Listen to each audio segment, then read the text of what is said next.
원달러 환율이 고점을 더 높이며 장중 1,465원대까지 올랐습니다. 코스피는 지지부진한 가운데 가상자산은 랠리를 재개했습니다. 기업들이 전망하는 다음 달 경기가 코로나 이후 4년 9개월 만에 최대 하락폭을 보였습니다. 기업 경기 전망은 이번 조사로 역대 가장 긴 기간 부정적인 단계를 기록하게 됐습니다.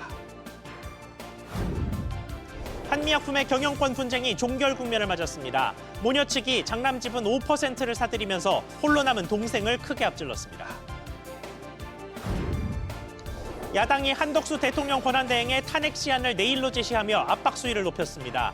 오늘 본회의 처리될 헌법재판관 후보자 임명을 거부하거나 지연하면 탄핵 절차에 돌입한다는 계획입니다.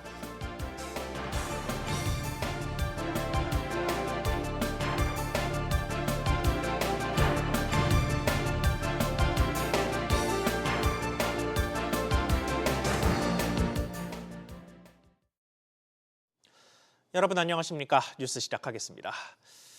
크리스마스가 지나자마자 환율에 다시 비상이 걸렸습니다. 장중에 1,465원마저 넘어서면서 비상계엄 당시보다도 고점을 20원 넘게 높였습니다. 김동필 기자. 네, 김동필입니다. 네, 코스피도 상황이 좋지 않은데 환율이 또 비상입니다.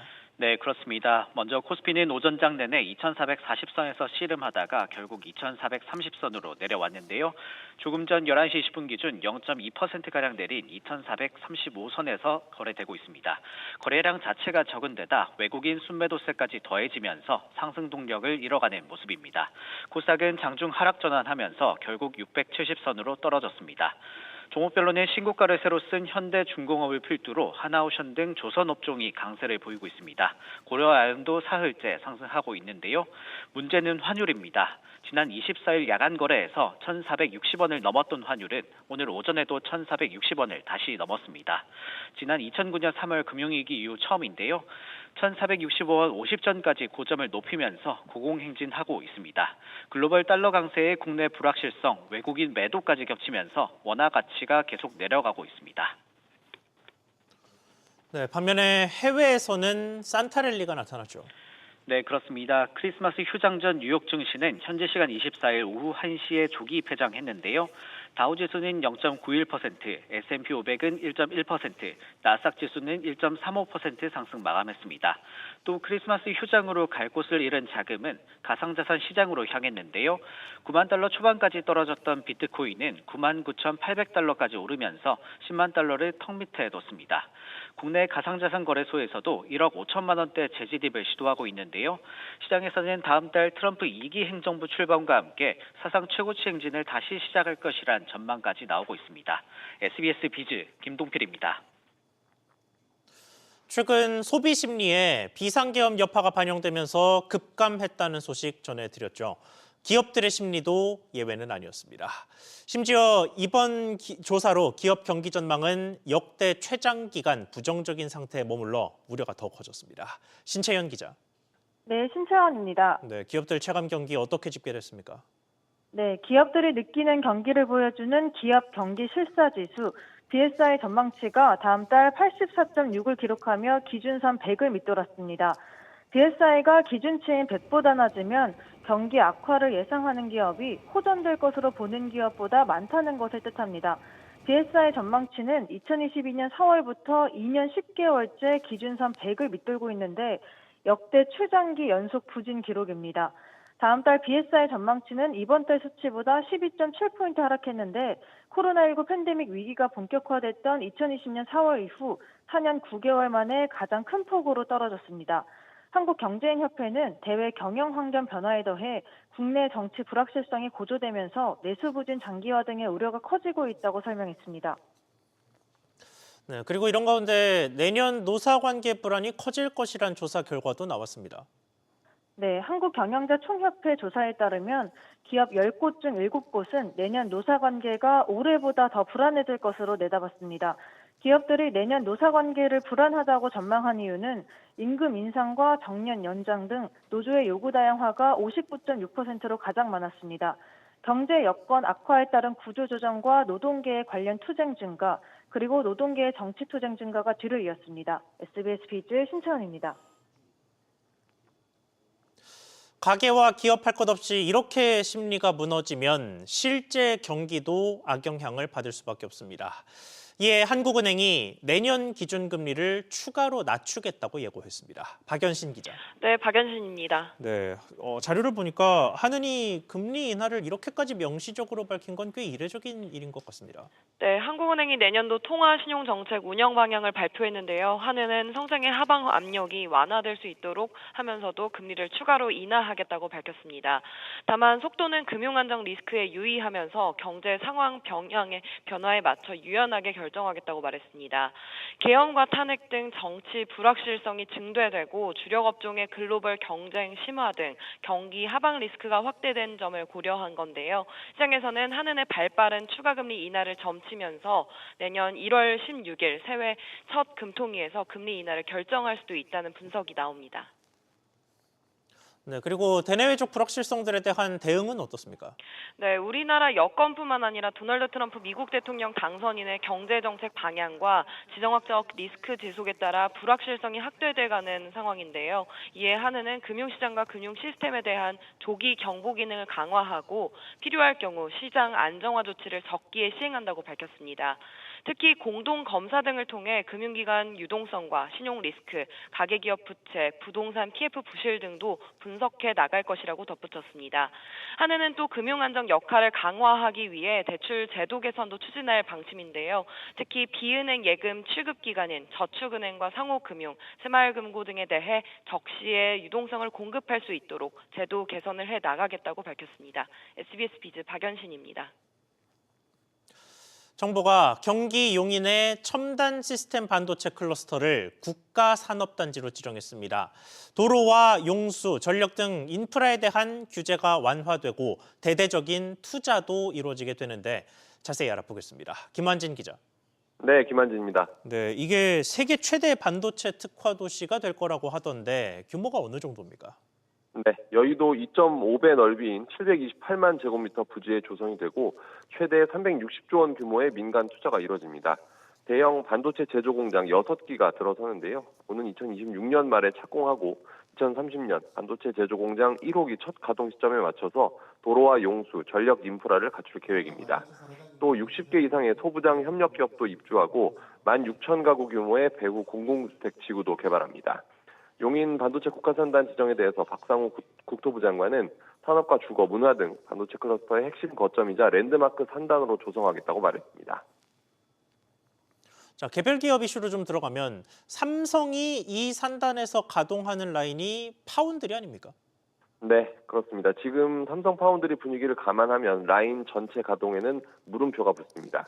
삼성은 현재 파운드리 일부 설비 가동을 중단하면서 가동률 조절에 나섰고 평택 공장은 일부 라인을 메모리로 전환할 것으로 예상되기도 합니다. 미국 테일러 공장도 올해 하반기에 가동할 목표였지만 2026년으로 미뤄진 상태에서 확정 보조금도 당초 발표 규모보다 26% 깎였습니다. 일단 빅테크 물량 수주 소식이 들리지 않고 있는데요. 구글은 삼성의 제조를 맡겼던 텐서 애플리케이션 프로세서를 차기 버전부터는 TSMC에 맡길 것으로 전망됩니다.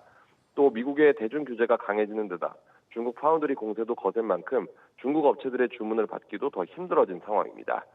이런 가운데 용인에 360조 규모의 시스템 반도체 투자를 하는 것이 삼성에게 새로운 동력이 될 수 있을지 관심사입니다. SBS 비즈 김한진입니다. 1년여간 경영권 분쟁에 시달리던 한미약품그룹이 새 국면을 맞았습니다. 창업주 장남 측이 그간 싸워왔던 모녀 측, 소위 사자연합에 합류하면서 세력면으로는 사실상 분쟁이 종결됐습니다. 정광윤 기자. 네, 정광윤입니다. 네, 이렇게 되면 지금 세력 구도가 어떻게 재편되는 겁니까? 송영숙 임주연 모녀와 신동국 대주주, 사모펀드 라데팡스로 구성된 사자연합에 창업주 장남 임종윤 이사까지 합류하고 동생인 임종훈 한미사이언스 대표만 홀로 남은 형국입니다. 사자연합은 임종윤 이사가 보유한 한미사이언스 지분 가운데 5%를 매입하기로 했는데요. 경영권 분쟁 족식과 그룹 지배구조 안정화, 전문 경영인 체제 구축에 합의했다고도 밝혔습니다. 또 그동안 양측이 서로에게 제기한 배임과 업무방해 등 고소 고발도 모두 취하하기로 했습니다. 네, 그러면 지주사 경영은 이제 어떻게 되는 겁니까? 지분구도상으로는 동생 임종훈 대표의 한미사이언스 경영이 사실상 어려워질 것으로 보입니다. 사자연합은 이번에 장남과 손잡으며 절반이 넘는 지분을 확보한 반면 임종훈 사이언스 대표는 홀로 7.85% 지분을 보유한 상황입니다. 여기에 5대5로 동률이던 이사회에서도 장남이 돌아서면 사자연합이 이사회 과반을 확보할 수 있게 됩니다. 이와 관련해 임종훈 사이언스 대표 측은 형님이 이 상태로 계속 다툼만 해서는 여러모로 안 되겠다는 답답함에 결심한 걸로 알려왔다며 형님과 논의 중이라고 밝혔습니다. SBS 비즈 정광윤입니다.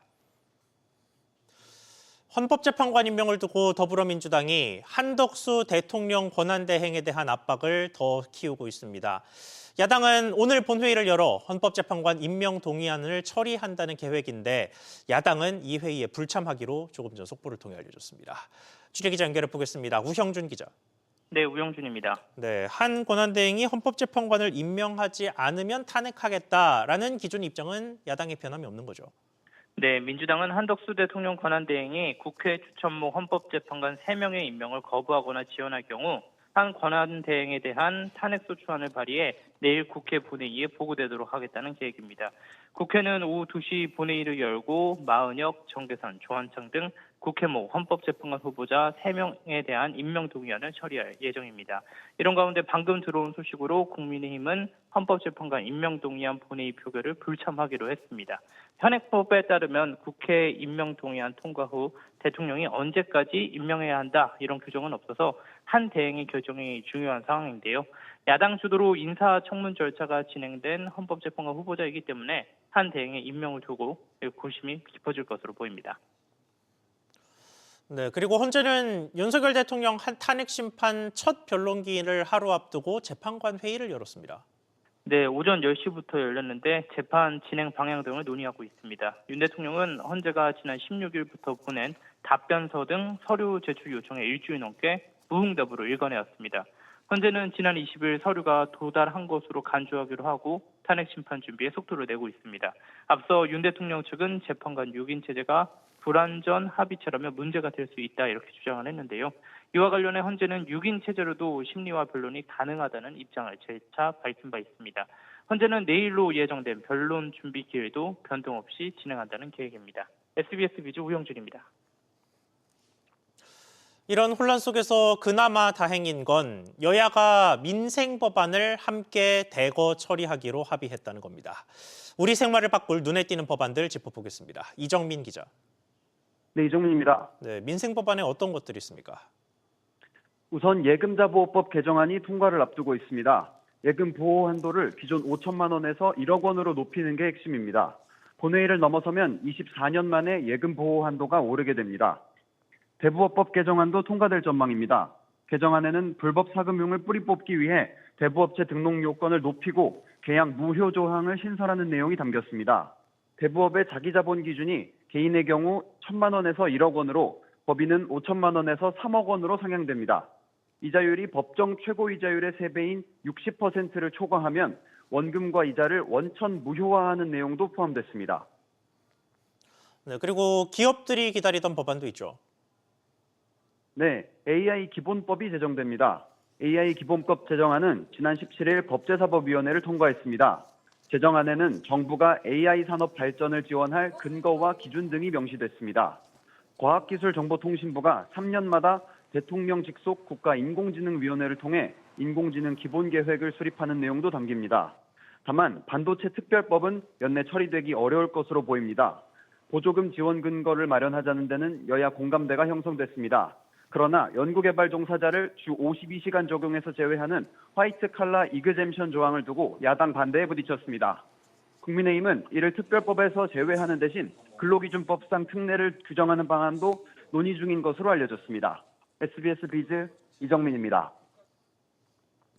지역 농협들이 거의 한 달 내내 앱을 통한 비대면 대출을 중단하게 됩니다. 시스템 개편을 위해서라는데 새해 대출 예정이셨던 분들은 참고해서 계획 세우셔야겠습니다. 단독 취재한 기자 연결해 보겠습니다. 오서영 기자. 네, 오서영입니다. 네, 이게 은행을 말하는 게 아니고 지역 농협들을 이야기하는 거죠? 네, 그렇습니다. 농협중앙회가 다음 달 한 달 가까이 비대면 대출 상품 신규 신청을 일시 중단하는 것으로 확인됐습니다. 다음 달 6일 자정부터 30일 자정까지 비대면 대출 전 상품의 신규 신청이 중단되는 건데요.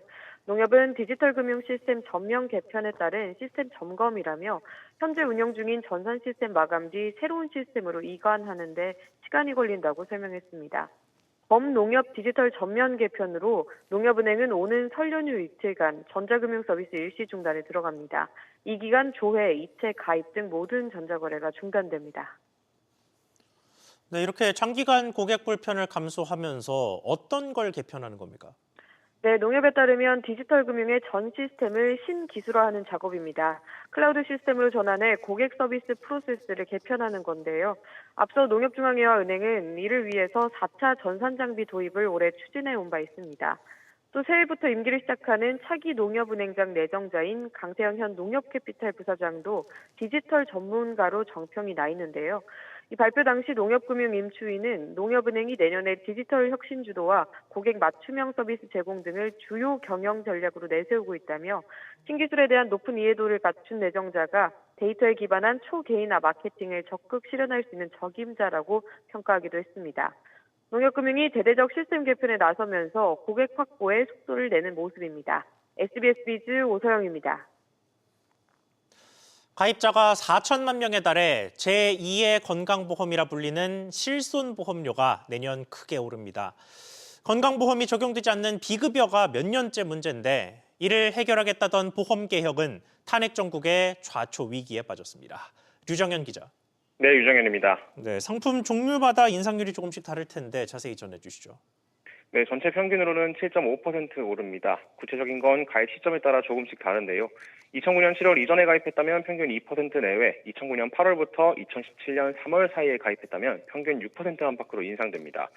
2017년 4월부터 2021년 6월 사이에 가입한 3세대 실손보험의 경우 평균 20%, 그 이후 가입한 4세대 실손은 평균 13%가량 비싸질 예정입니다. 보험료가 오르는 건 비급여 치료를 과도하게 받고 실손보험으로 이를 메우는 과잉 진료 영향입니다. 올해 상반기 기준 전체 실손보험의 평균 손해율은 118.5%로 지난 2022년 이후 2년째 상승세입니다. 네, 그래서 정부가 추진하고 있던 개혁은 어떻게 되고 있습니까?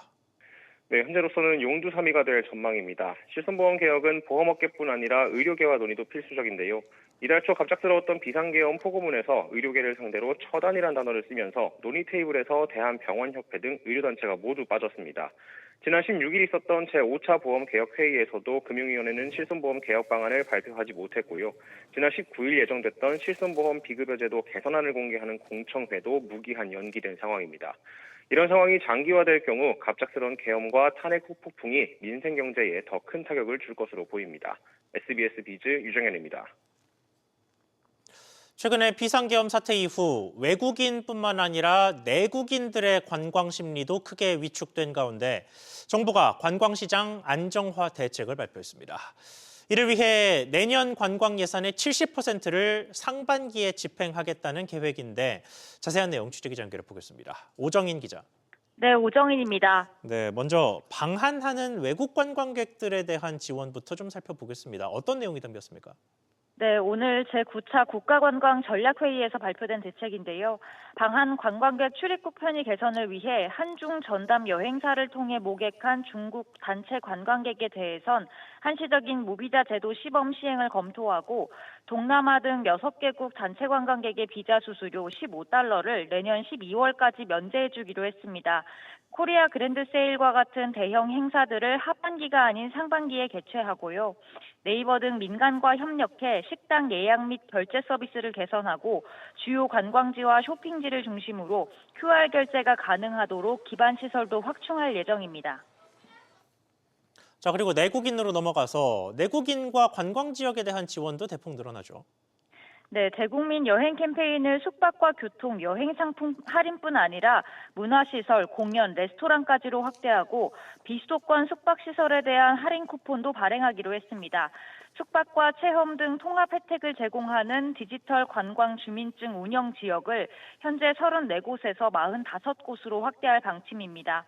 지방공항과 버스터미널 등 교통거점과 관광지를 연결하는 관광교통망을 구축하고 대중교통이 취약한 인구 감소 지역에는 주민들의 생활지역과 관광지를 경유하는 관광 BRT, 관광 셔틀버스 등을 도입하기로 했습니다. SBS 비즈 오정인입니다.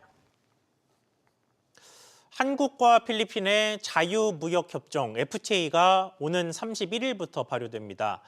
FTA가 발효되면 필리핀산 바나나에 부과하던 관세가 단계적으로 철폐되면서 가격이 한층 내려갈 것으로 보입니다. 정대한 기자. 네, 정대한입니다. 네, 현재 관세가 어떻고 어떤 식으로 사라집니까? 네, 현재 우리나라는 필리핀에서 바나나를 수입할 때 30%의 관세를 부과하고 있는데요. FTA 발효 첫 해부터 매해 6%씩 관세를 단계적으로 낮춰 5년 뒤엔 완전히 철폐한다는 계획입니다. 한국농수산식품유통공사에 따르면 수입 바나나 소매 가격은 그저께 기준 100g당 293원으로 1년 전보다 4.8% 하락했는데요. 이미 금딸기로 불리는 딸기 가격이 같은 기준으로 2,722원에 달하는 것과 비교하면 안 그래도 저렴했던 바나나가 더 싸지는 겁니다.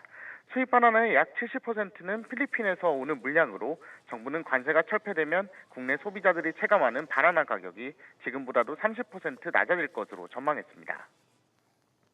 네, 그리고 이번 FTA로 또 어떤 제품이 수혜를 입게 됩니까? 네, 자동차가 대표적인 수혜 품목인데요. 아세안 국가 중 최대 자동차 수입국인 필리핀은 현재 한국산 자동차에 5%의 관세를 부과하고 있는데 FTA가 발효되면 내연기관 승용차와 화물차 모두 즉시 관세가 철폐됩니다. 전기차와 하이브리드 차 등 친환경차를 대상으로 한 관세는 5년에 걸쳐 폐지됩니다. 이번 FTA를 통해 한국은 필리핀의 94.8%의 품목을, 필리핀은 한국의 96.5%의 품목을 개방해 관세를 철폐할 계획입니다. SBS 비즈 정대한입니다. 저렴한 가격으로 국내 이커머스 시장에 침투한 중국 이커머스 플랫폼들의 영향력이 아직은 미미하다는 분석이 나왔습니다. 우리 국민 절반이 앱을 깔기는 했지만 정작 이용자 수는 많지 않았습니다. 최윤하 기자. 네, 최윤아입니다. 네, 그러니까 이슈가 많이 된 것에 비해서는 영향력이 그렇게 큰 수준은 아니라는 얘기죠. 네, 설치한 사람은 많았지만 실제 이용자 수는 적은 것으로 나타났습니다. 올해 11월까지 테무와 알리익스프레스의 신규 설치 누적 건수는 각각 1,804만 건, 658만 건입니다. 우리 국민 절반 가까이가 앱을 깐 셈이지만 테무의 경우 지난달 582만 명만 이용한 것으로 집계됐는데요. 여태 앱이 설치된 총 건수의 3분의 1에도 못 미치는 수준입니다.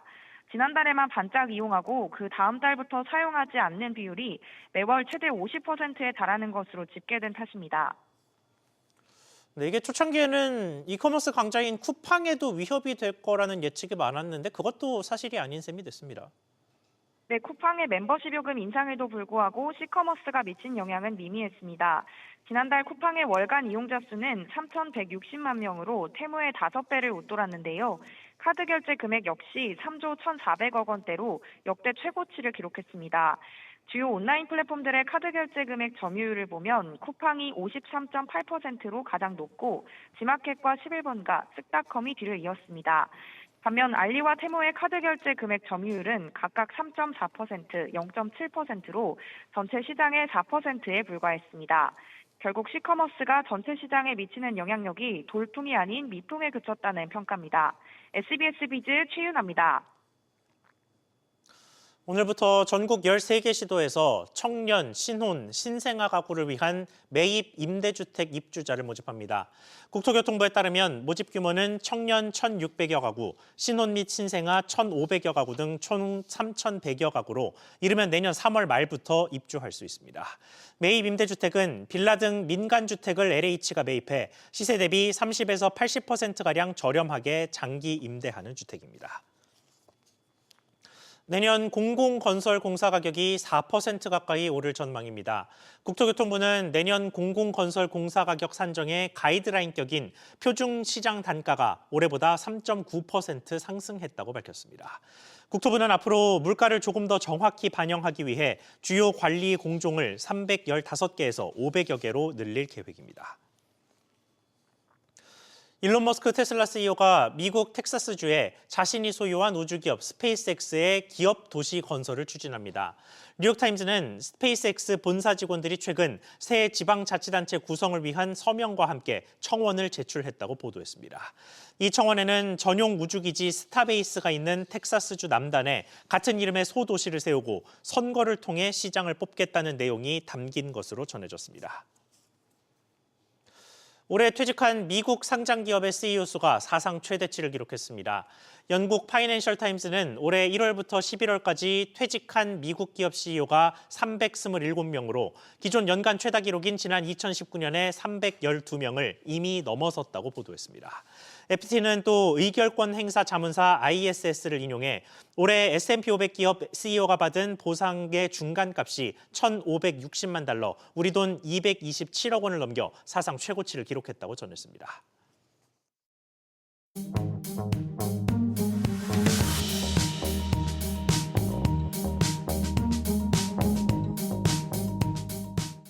안녕하세요. K웨더 공기질흥센터에서 전해드리는 대기오염 예보입니다. 전국 공기질 실황입니다. 대부분 지역에서 먼지 농도가 높게 나타나고 있습니다. 다음은 서울시 동별 공기질 실황입니다. 공기질이 매우 나쁜 상태인데요. 먼지 농도가 가장 높은 곳은 대림 3동과 2동, 독산 1동 순으로 나타나고 있습니다. 오늘 전국 하늘 대체로 맑겠습니다. 다만 낮부터 찬바람이 불며 추워지겠고요. 동해안으로 대기가 건조한 가운데 영동은 강한 바람까지 불겠습니다. 전국적으로 나빴던 공기질은 대체로 양호해지겠고요. 오후에는 전남과 경남, 대구, 제주로만 나쁘겠습니다. 차고 강한 바람이 대기의 순환을 원활하게 해주기 때문인데요. WHO와 환경부 기준 모두 이들 지역의 먼지 농도가 한때 나쁨 단계로 낮아지겠다고 예보하고 있습니다. 일요일과 다음 주 월요일은 중서부에, 화요일은 전국적으로 먼지 농도가 높게 나타나겠습니다. 대기오염 예보였습니다.